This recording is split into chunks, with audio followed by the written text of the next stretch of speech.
From time to time, paradigms change. It is inevitable. A friend of mine called it the crossroads. Now I believe we are at one of those junctions. The motion picture industry is changing again.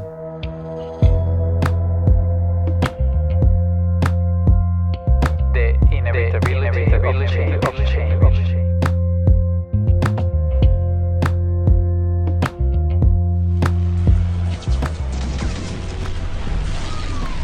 In 2012, director and producer George Lucas commented, "We're talking about Lincoln and Red Tails. We barely got them into theaters. You're talking about Steven Spielberg and George Lucas can't get their movie into a theater."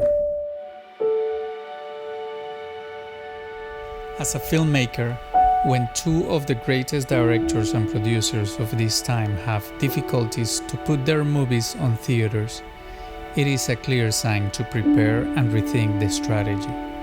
To consider our options for the future, let us get into some history. It all started a little further.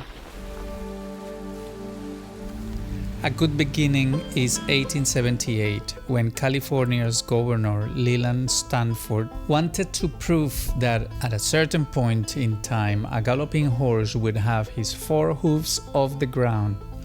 For that, he hired a very particular man, Edward Muybridge, to make a series of photographs of a horse in full gallop.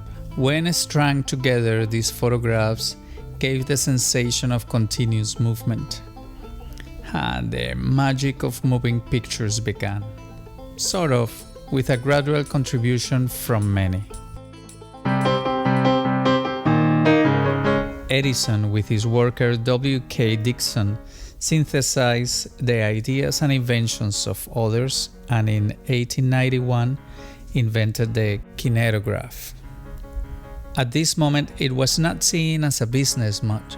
Rather, it was considered a technological attraction. How people could get access and experience the motion pictures? How these moving images could be distributed? In 1895, the Lumiere brothers became the first European to project film into a screen. They became some of the first documentarians and exhibited their film publicly, often in cafes. Initially, Edison didn't have big expectations for the profitability of this invention. Still, he reasoned that packaging the machine as a penny arcade novelty could make money.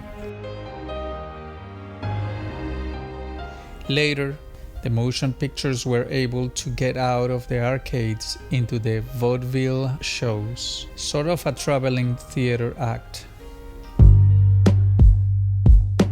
The first type of indoor exhibition space dedicated to showing projected motion pictures in the United States was the Nickelodeons, usually set up in converted storefronts. These small, simple theaters charged 5 cents for admission. The Nickelodeons flourished from about 1905 to 1915. With the success of the business, they felt the necessity to produce their own films, cheaper than what Edison was selling to them.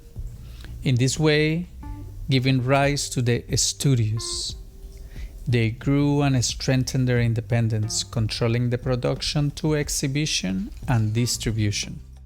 As Andrew Stevens explains in his book, Producing for Profit, in the 1940s, the studios indirectly controlled almost all independently owned theaters. They did this by selling blocks of their films, usually 10, to the theaters, which was known as block booking. If these theater owners didn't accept the blocks, which would comprise several A and B movies as well, they got no films at all. Studios held a strong position because they were owners of theaters as well. When his strong position was weakened by the consent decree of 1948 and the verdict of the antitrust case, They had to sell the theaters.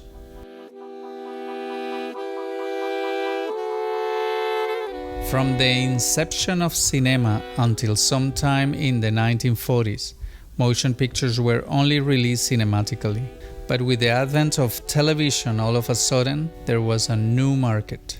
Another venue where theatrical movies could be seen after their initial theatrical release.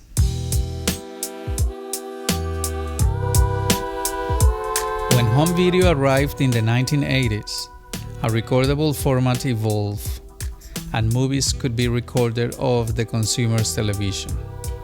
With this new videocassette format, the domestic home entertainment market was created and soon exploded.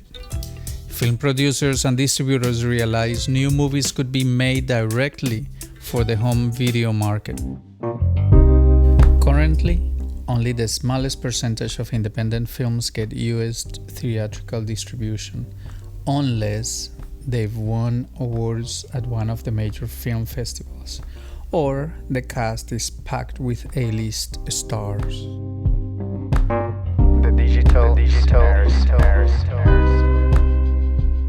The most interesting thing about the internet for filmmakers is that it is a global distribution system.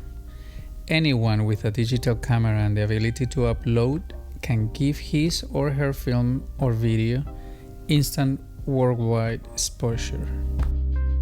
As younger people enter consumer culture, viewing habits are changing.